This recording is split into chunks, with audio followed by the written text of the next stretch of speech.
thank y'all for everybody who has left comments on our Instagram and on our LinkedIn. We love hearing from y'all, and please don't forget to leave those messages on our Spotify and on our Apple Podcasts. It means a lot to us when you leave comments, like, and subscribe. So please continue to do that to listen to the amazing episodes that we have. And today, no short of just a great, wonderful woman, we have Regina Jones. She is the Chief Legal Officer for Baker Hughes. And throughout her career, Jones has held global roles in complex legal environments, including assignments in Europe, Southeast Asia, and across the United States. Prior to joining Baker Hughes, she's worked as an executive vice president, general counsel, and corporate secretary for numerous energy companies. She has won multiple awards for her accomplishments by the Houston Business Journal in their Women Who Mean Business and as a woman of influence in the energy industry. She's a recipient of the Catalyst Award from Uptown Professional Magazine and has been recognized as an outstanding woman in business by the Leader Group. And recently, she graduated from Direct Women's Board Institute, where her primary mission is to increase women executive representation on board of directors, which is really important to us. So thank you so much, Regina, for being a part of that. And not to mention, Regina has excelled in one of the most male-dominated positions in the legal space, not just in the energy industry, but across all sectors. So thank you so much, Regina, for coming on today. Thank you, Jamie and Massiel, for inviting me as well. So Regina, let's get to the bottom of it. Let's talk about your childhood. What was life like? Where are you from? Did anyone particularly help shape, your life and becoming who you are today? And what were your aspirations and goals growing up? Like who or and what did you want to become? So those are all good questions that I would love to answer. And I also want to start off by saying it's a horrible allergy day for me in Houston. So my eyes are watering. So I'm not crying through the podcast, but I'll start talking about my childhood. So first of all, I was born in Memphis, Tennessee. And that's where much of my family is today. But obviously we're in Houston, Texas now and have lived abroad. My boys, I have two boys, 18 and 19. They're both Eagle Scouts, and also my husband, Kevin, we've been married 26 years. But with all of that said, I was born in Memphis as a little girl, always wanted to grow up to be a lawyer. I went to school in Texas, both undergrad as well as law school. We moved to Houston when I was in the 8th grade. So I'll just say that was a very long time ago. And Houston's been my home. Besides the times that we've moved abroad, we always end up coming back to Houston. So I always wanted to be a lawyer. And my career kind of lined up to where I ended up as a lawyer. So I can't say I planned it that way, but it worked out just the same. So you mentioned before that you went to school during the day. You went and did your internship during the day where you were working. And then you, at night, you actually ended up taking law school. And you ended up changing your degree in college due to some advice from your dad. Can you elaborate on that? Yeah, so it's actually a great story, and I'm proud. It's one of the times where I actually listened to my dad. I can't say I did every single time, but when I was in undergrad, I mentioned I went to undergrad in Texas. I had gone to Sam Houston State University, and Sam Houston State is known for its criminal justice program because they happen to be right next to the penitentiary. And with that said, I called my dad and I told him, hey, I'm going to major in criminal justice. And he reacted by saying, no, I need you to get a job where you'll have earnings, income potential, and you'll be able to support yourself and get off of my payroll. So I ended up doing a bit of research, and he was telling me, you need to go into technology. That's where everything's going to be in the future. And that was before, and you guys won't remember this because you're very young and I'm very old. That said, it was before the internet. It was before Wi-Fi. It was before everyone had a laptop. I happened to have a computer at home that my dad had given me because he was really into technology. So I changed my major general business with a computer science minor because I was bad in math. So I knew if it was a major, I'd end up flunking out of school, then I wouldn't have any earnings income. So with that said, I started off in IT and I worked as a summer intern, like you mentioned, for I think it was 3 summers. It might have been 2, I can't remember. But I worked at the time for which is now El Paso Energy. At the time, it was Tenneco Energy, in the IT function. And when I graduated, El Paso hired me and I started working in IT. They had a benefit that was available, no different than health insurance was available, really, to anyone that wanted to go back to school for anything. So I said, well, I had always wanted to go to law school, so why not go to law school and have El Paso pay for it? And, their reimbursement was such that if I made good grades, you were incentivized because they would pay more of your education. So I went to law school at night. Now, there's a whole story around that, but that's kind of how that whole framework developed, and I ended up being a lawyer. Well, and I know you alluded to the whole story around it, but we're going to have to pick at you and want to know more about what happened. And I think it's really important to share. Yeah. So with that said, what happened was when I literally was accepted into law school and super excited about going, I got a call. And that call was from my doctor, because I was having this little facial twitch that was driving me crazy. And so I went and got checked. She called me and said, hey, we're going to admit you into the hospital tomorrow. And the reason that she gave me was because I had a brain tumor. And that was a time of my life, obviously, that when I reflect back on, it seems like yesterday, because I remember she told me that not many people at your age have to deal with this, but we need to talk about your mortality.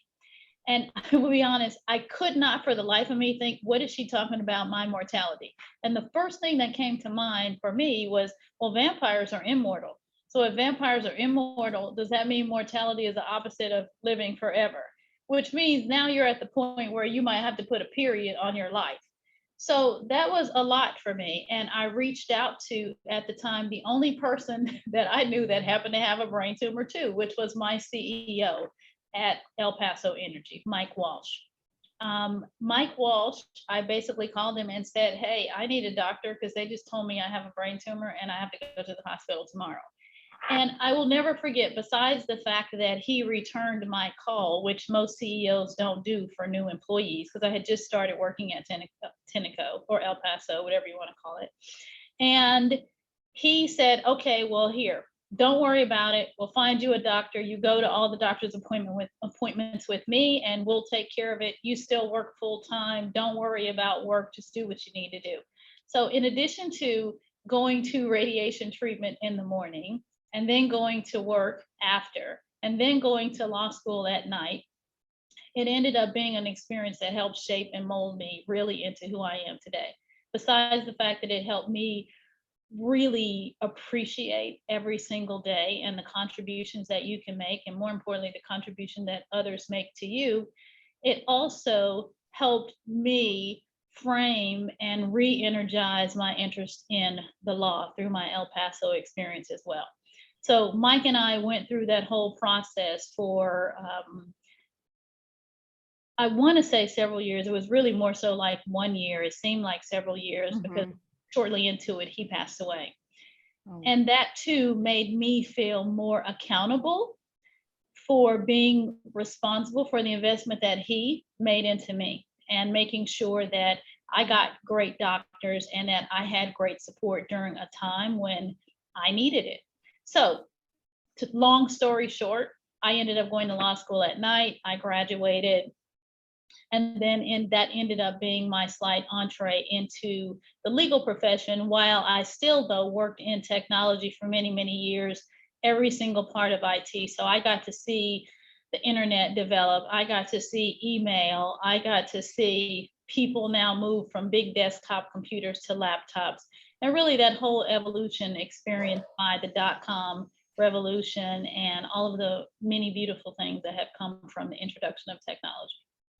Wow. I mean, that is, when Massiel and I were looking into your background, we never heard anything about this story. And so for you to share this with us on the podcast. I mean, I know that had to have been one of the hardest times in your life, and we're so happy that, you know, you recovered and that you're here today to be this shining example for all of us, and not just women, but, you know, even those that are going through such a hard time. So thank you so much for sharing that. And that kind of brings us into the next question, which is, you know, throughout your career, you found that there were opportunities for women to get into the industry, into the law arena.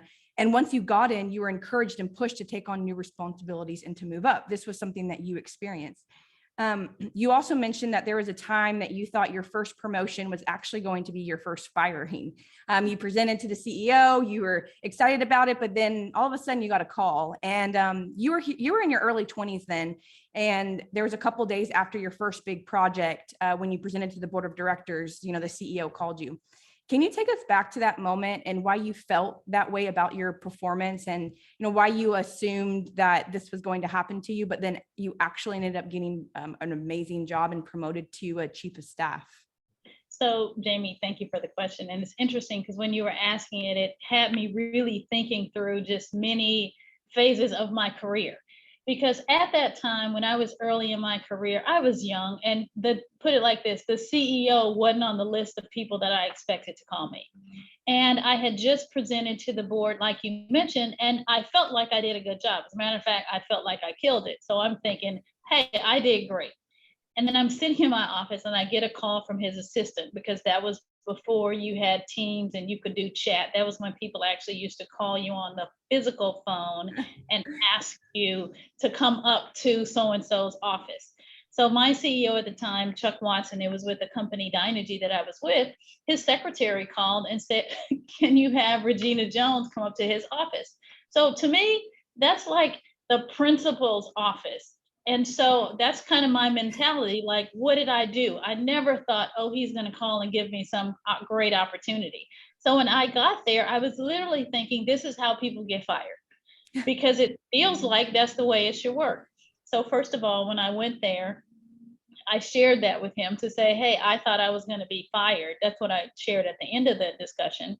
And he said, first of all, if you were getting fired, trust me, I wouldn't have been the one to do it, because I have people to do that for me. So I learned the CEOs typically aren't the ones to fire people during that session as well. But what I also didn't know is that when I did the presentation to the board at the time, one of the items on their agenda was to identify a chief of staff candidate for our chairman and CEO.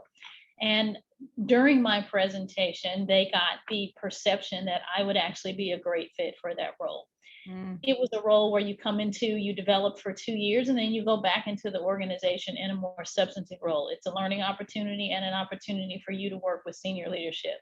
So I learned a lot during that time, and that ended up being my second CEO experience. The first one being that we talked about, and the second one being now in a very different light, where I'm learning about leadership and the importance of strategy and direction and all of those things. And I'll admit today, some of the most important leadership skills that I still practice are from both those early interactions with both Mike Walsh and Chuck Watson.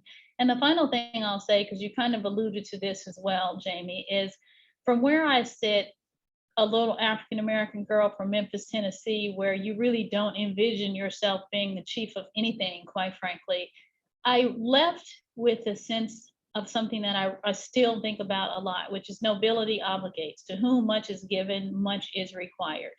And I owe it to others to make sure that I'm leaning in and investing in their development too, just like the many people did that invested in my growth and development. So that is something that I take really seriously and feel that it's incumbent upon me to really give back in a meaningful way, in the same way that I was benefiting from others doing the same for me. Thank you for sharing, Regina. What do you think were some of the attributes or qualities that you had, you know, when you first started your career and started getting in these positions? Like, what made you stand out from, let's say, the rest of the people that could have been in your shoes? Because a lot of the things that we hear from younger women is like, I don't have these opportunities. I never get put into these roles, and I never get offered a seat at the table. And it seems that, you know, early on, you were kind of, like you said, detected as a high potential. Like, what do you think differentiated you? So there were two things from where I sit. And first of all, if I knew that then, I might have put it in a bottle and sold it. But I've kind of learned, as I reflect back over the years, there are things that I think about now that help serve as differentiating characteristics. One was the absence of fear. And I say that call it because of my youth or because of my lack of being burned, I don't know, but I was never afraid of interacting with people. I was never afraid of, I think because my early interactions in my career were even with CEOs, I wasn't afraid of like the senior leadership because I realized that those guys make mistakes. They're just normal old people. And so as a result, and I don't mean old in the literal sense, I just mean normal people. But with that said, in my career, I was never afraid of, well, what if I don't do a good job in this meeting? Or what are they going to think? Or should I say this? Or should I ask this question? Or what if? No, I just led with trying to be my genuine, authentic, inquisitive self. I always ask questions as a young person growing up. And I didn't stop just because now I'm in a corporate career. I always engaged with people because I wanted to learn about people and talk to people. So as a result, people always would remember me from interactions. Another reason why is because I was diverse. So oftentimes I'm working in an environment where I am the only one. I'm the only female. I'm the only African American. And one of my managers told me once, he said, you need to use that to your advantage. Why? They are always going to remember you in the meeting. They're always going to. And so what is the image that you want to leave them with? Do you want to be quiet where they say, oh, well, she didn't really say anything, so I don't know if she had anything to contribute? Or do you want to make sure it's a meaningful impression where they remember, oh, it was that little African American girl that was sitting in the back that asked the questions about this. I was inspired by her engagement, or that was a good question. And so how you shape that interaction, now you should take advantage of that because you're the only one in the room, but you're also the only one in the room that has that opportunity to shape everyone's perspective because me and the gentleman who said it was a white male, he said, I'm one of 10 in the room. Mhm. You're one. So use that. And then interact. The other thing that he told me too is you should interact with the people who you want to remember you as well. So don't be afraid to interact with the senior leader in the room or the person who's making the decision. That was the first thing. The second thing was when I started my first job with El Paso Energy, at the time in IT, the CIO made a comment in a leadership meeting he had, it was an all department meeting. He said that no one in that room should hold him accountable for managing their career. They need to manage their own career. So don't sit in a job expecting someone to promote you because you're doing a good job.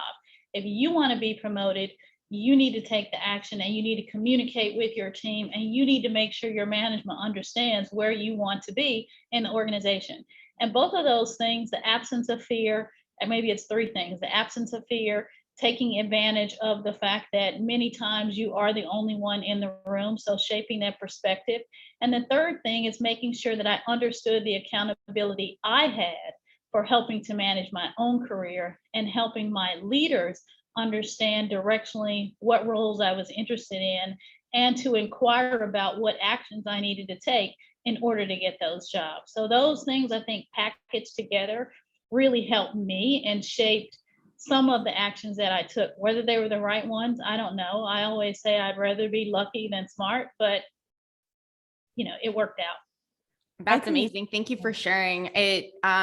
It's a lot of very important qualities that, we do hear quite frequent in a lot of the people that we've had on the podcast. Mhm. And like you mentioned, if you had the success formula, you would be selling it. But thank you for sharing, because it's definitely things that we should all take a look at and saying, how do I make a difference in those meetings? Am I the person that's just going to be quiet to the side, or am I actually speaking up and asking important questions? And how are they going to remember me? And the other thing that I wanted to touch on is, like you said, use it to your advantage. A lot of times it's always like, oh, I'm the only woman, I'm the only woman in the room. I'm the only woman on the team. And it's usually like looked at negatively from ourselves, when I'm always like, yeah, you're the only woman, like that's awesome. They like you're already standing out. What do we all try to do all the time, even with the way we dress, with how we do our how we take care of ourselves, is you want to stand out, you want to be different. And here you're put in a position where you're literally always the only Different. one to take it to your advantage. Right. I wanted to talk about something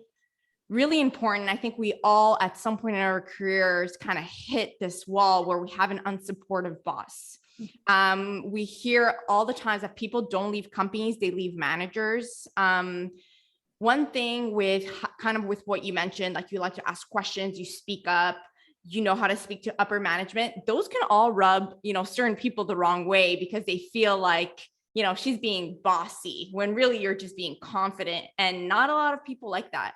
Can you tell us if you ever, had some sort of encounter like that in your career? How did you handle it? And what advice would you have for us going through our careers when we have to encounter a certain manager like that?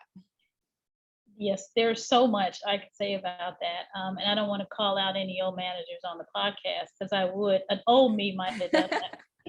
But there are a few things that I have as a takeaway. And this is something I also tell to my children, which is you're always going to encounter that person who doesn't support you or who doesn't see in you what you see in yourself and doesn't think you're the right leader for a role or whatever.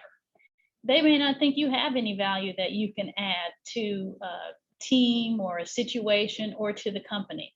That always typically results in some either tough environment or tough situation. And you're right. A lot of times people leave those situations for whatever reasons because they don't want to be in it.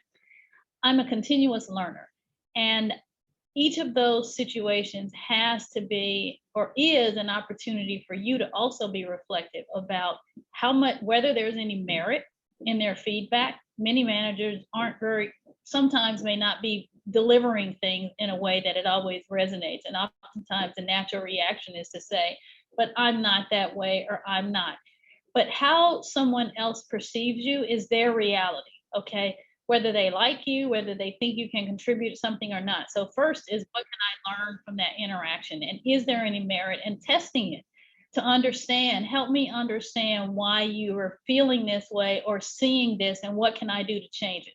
Now, there comes a point when you're damned if you do, you're damned if you don't. And so that might mean that I need to find another opportunity where I feel that I can be more successful. And that's always available to most people. But I think you have to look at those situations for what they are. And if you're not getting feedback or pushback from people that's negative or constructive, that means you probably should be seeking out the people that are going to give you the tough feedback, because those are the lessons where you learn the most, is when people are telling you the naked, honest truth, which is, I don't think you can cut it. Okay, help me understand why, because that's the skill I need to lean into, because if they're thinking that, there might be 5 other people thinking it that just aren't going to tell me. So that's, I think, using the learning opportunity and taking advantage of that is one thing.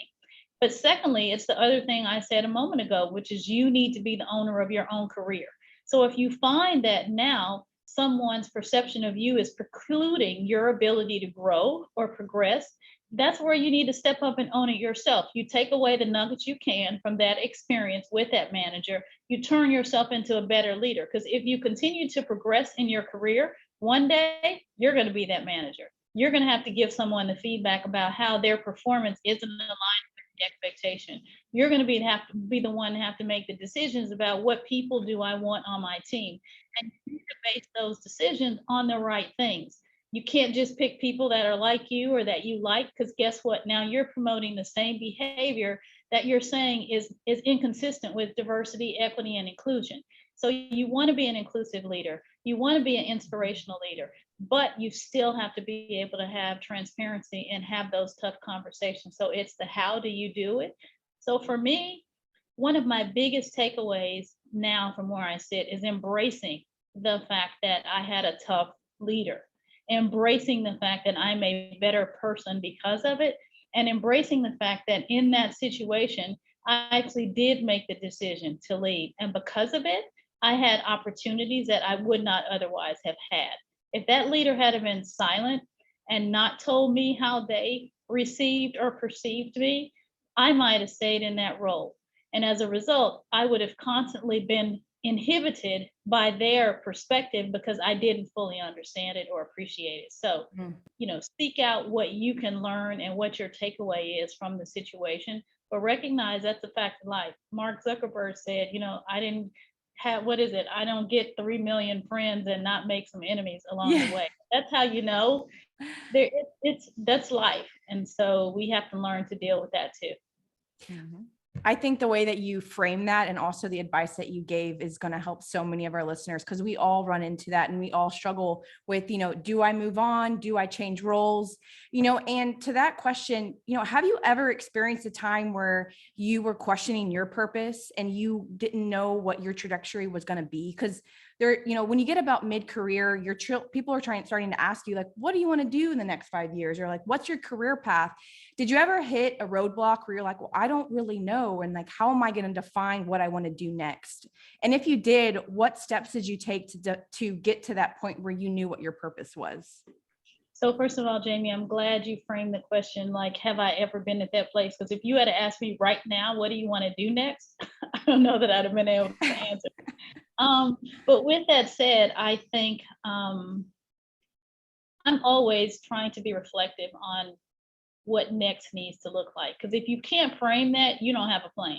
All right. And if you don't have a plan, you can pretty much guess that you're probably going to be disappointed with where you end up. So I think everyone has to be able to frame.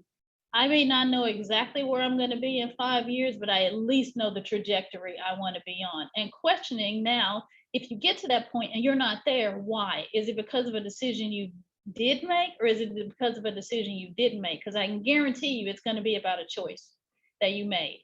So with that, because deciding not to do something is a decision, okay? So you got to have a plan.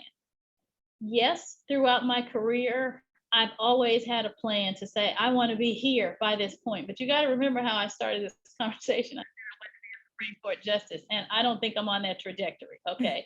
So what does that mean? That means plans change. There's lots of reasons right now why right now I don't think being a Supreme Court justice is right for me. But I'm pretty happy at what I have achieved and how my career aligned to go a certain direction. So do I still have aspirations? Yes, I do. Are there still ways that I want to contribute more meaningfully in my professional career, in my personal life, in the communities that I work and serve every single day? Absolutely. But I think it's that constantly assessing and reassessing as you go to see now, based on how I'm developing, where do I need to go next? But it's also recognizing that where do I want to go next needs to be part of that thought process as well. I don't like being comfortable. And there are some people where, hey, they got a vibe, they like it, they want to hang out right in that place. I'm not one of those people though. I want to be in a constant churn. I'm a runner. I like running. For me, it's about running that race. I want to be in it. And quite frankly, I want to win it too. But having the balance of having a trajectory that you're on that's meaningful for you, that's going to get you somewhere. And you may end up in the vicinity where it's not exactly where you wanted to be, but at least you put in the energy and you had the momentum and you're probably moving forward in spite of the fact that you might have pivoted along the way. I love that. Thank you. Yeah, you're amazing. You're incredible. Like seriously, you're so well spoken. Just everything that you're saying like really resonates. One thing that I'm really interested to know is you said you had 2 sons. Let's talk about that, because that's something that we hear a lot from our listeners is I feel like my career took a turn after I had my first child or second. A lot of moms feel that it's hard to keep climbing that corporate ladder compared to their male colleagues, because we all know we do a lot of the work, even though you might have a very amazing husband that also, splits 50-50. There's still kind of like a little bit of that motherhood that you kind of take over a little bit, and it could take away from your career. How did you manage to have 2 sons and still make it to chief legal officer? Because that's a question that everybody's going to have on their mind. Okay, so why would you ask me the question where I feel like it's been the biggest disaster? Because that's how we all feel. Right. So I think, how about I can talk all day about all the plans and choices and things I did. My career, I owned it. Motherhood, I got lucky. One is it's been drama from the beginning. I feel like I was sold a lie when someone told me you grow up, you get married, 9 months later, you have a kid and life is just perfect. None of that is true. So I hate to be the one to be the bearer of bad news on the podcast, but that's not the way that it works. So when we were married in 1996, which is a long time ago, and we said we were going to wait 5 years before we had kids, okay? Because we wanted to live our best lives. But we ended up waiting longer than that because it just never seemed like the right time. Then by the time we decided to have kids, now I'm old. Well, I wasn't that old, but I was 33 in my first pregnancy. And it was a disaster. I would tell you one thing I wasn't built for is having kids. But with our first son, and now this is going to be another one of those questions where I got to answer it because you asked it. But my first pregnancy, I had a loss. So I went through the full pregnancy and then we lost our son at birth. And that will mess you up as a mom. And I didn't want, at the time, we actually weren't even big on kids. We still, I told you we're going to wait 5 years. But when I finally got pregnant, I was like, oh, darn, I'm not ready to have kids, but okay, we're going to do this. But to lose a child, I think that was the moment when I was like, I will not be complete if I don't have a child. And so after making it through now, what is, I think, the worst experience a mother could go through, losing a child, then we got pregnant again, because at that point now I'm focused on if I don't have a kid, I won't be able to blah, blah. So we have a son now. So my next son, who's now my oldest son, Kevin, I delivered him. I went into labor at 25 weeks. So if you're calculating, you're supposed to be pregnant for 40 weeks. So besides the first one, I lost my son. Now I'm 25, I'm at 23 weeks, actually. I'm going through to just a regular checkup. And my doctor's like, we're going to need to admit you to the hospital. So I'm like, no, I have a meeting. You can't admit me anywhere. I'm not supposed to have a baby for 17 weeks, which means I've got plenty of time. I need to get back to the office. I got a meeting, etc. She's like, no, you're 3 centimeters dilated at 23 weeks. And the first thing that resonated with me is I can't do this again because I did not feel like I had the strength to lose another child. We then went into the hospital. Now I learned something else about prematurity. And I was in what's called the Trendelenburg position for 2 weeks, which is basically where you're like this, your head's down here and your feet are here, because that's the science of birth, which is nobody knows why you go into labor early, but we use gravity to keep the baby in. Then maybe the baby will stay at least until you're at viability, which is normally 28 weeks is when at least you have a child that can probably make it on their own. So 25 weeks, now I'm in labor, and my doctor's like, we're going to have to deliver this baby right now. So 20 minutes later, we had a baby through C-section. And our son, Kevin, who now is 19, wow. He was in the hospital for 79 days. He came home on oxygen for 12 months. He had all kinds of extra equipment that came with him. So that was my first introduction to mommyhood. By the way I managed that is I was on maternity leave for 2 weeks because I had a C-section. I need to recover, but then I was back at work because my son was in the hospital for 79 days. So why am I going to stay at home? I just might as well go to work.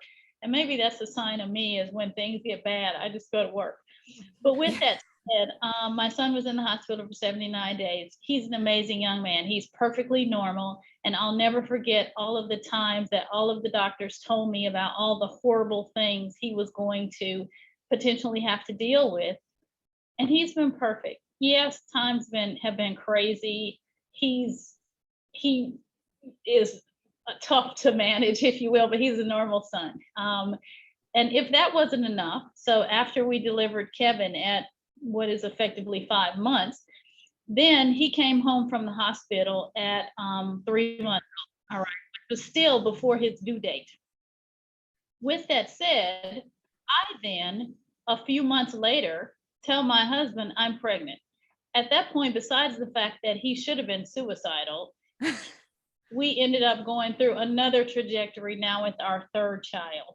But with that, Dylan was born at 36 weeks. So at least I was able to make an 11-week improvement in my delivery time. And he too is a perfect young man. So I have 2 Eagle Scouts now. They're amazing. They've been through a lot, but they also, it's an example for both of them that they could pretty much live through anything. With that said, throughout kind of mommyhood, if you will, I've done the best that I can. I've worked. I like to work. I think that my children are better because they have a mom that has stuff to do outside of them. Every mom has, though, their compass as to what they think the right level of parenting is. It's always a balance, whether you work full time, whether you work part time, or whether you work 100%. Taking care of your family and your children, because all of them are equally important jobs, and I think take just as much energy. I actually think that moms who don't work probably put in more hours than moms that do. But we have a balance, and within our family, it's always been a team sport from day one. We call ourselves Team Jones, and my kids know that they better have their stuff together all the time, because they don't need to be relying on me to come and fix their problems. They don't need to be relying on me to give them lunch money. They need to figure it out, because if they call me and I'm in a meeting, I might not get that lunch money until 4 hours later. So as a result, it all worked. I love this. Have a rhythm. And I think you just have to recognize that no mom is going to be 100% at everything. So if you recognize that you're not perfect, we're still works in progress. I think your kids will learn to, bounce back when they have issues, to resolve things on their own. And quite frankly, if I need something, they need to be there for me too. So we have a good balance, if you will. I am another. I have no words. I don't. I have no words of So just, my case, I had Kylie. We tried for 5 years. I had her at 32 weeks, and she was in the NICU for 4 weeks during COVID. So, that's the only bit of I could relate to, like, a little bit of what happened to you, but that's like minuscule compared to what you went through. The only question I have around that is, what was your husband doing at the time? And has he been a big support for you to be able to excel in your career? Because when your kids come home, especially in that state, like, it's a full-time job outside of your job. So was he there supporting you? So this whole podcast could be about my husband, because he is he is the most amazing person that I know. I think he's better, faster, and smarter than me. And I am who I am mostly because he's invested in my success just as much as I've invested in his. We balance each other out. I can't even speak to how much Kevin is there. So we've moved abroad. The only reason we've lived abroad is because Kevin leaned in. He's an entrepreneur. So early in my career, when I was talking to him about whether or not he'd be mobile, he's also former military. He's a veteran.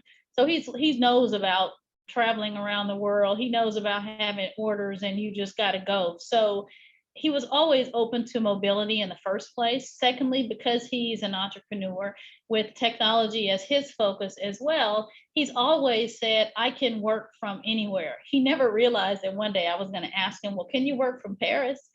But Kevin has just picked up and moved his career and his life as I have. So we have a rhythm and a cadence, and he's always had his office space with Regis, which are, similar, just the mobile offices around the world. And every place we've lived, Regis has had an office. So it just worked, our rhythm. He also is the reason our sons are Eagle Scouts. When we were in Paris, he was head of the Boy Scout troop. And as a result of that, he was able to then support them in a way that he wouldn't have been able to had we not lived abroad. So as a result, Kevin has just been there. It's like we just are kind of like yin and yang, or, when I can't be the parent, he's the parent. When I can't show up, he shows up. When he can't show up, I show up. So we have a rhythm as a family and as a team where we just back each other up. Now, I will put a shout out for domestic help, because there's not been a time in my career when I haven't had some type of domestic help. It could be help in the evenings where they're just coming and helping me cook dinner and fold clothes. It could be help all day long where we're living somewhere like Asia where you have a full-time live-in. So it just that varied based on what type of support we needed. But we've always literally planned as a family to say, okay, what's this week going to bring? Who's going to be where? How do we need to manage it? And what type of support do we need in the interim? So we just kind of have a rhythm that works. Thank you so much, Regina. You're incredible. This story, I mean, is 100 times better than we initially thought. And you've gone through a lot of difficult moments in your life that would have broken many people to just not get back up. So kudos to you. And like you said, your husband who was supporting you through the entire time, helping you get up and go to work and rise in your career. So it's beautiful to see, like you mentioned, even 26 years married. And like you said, a lot of what you owe to even your career is him, right? Like your cheerleader, your number one cheerleader. And that's so incredible.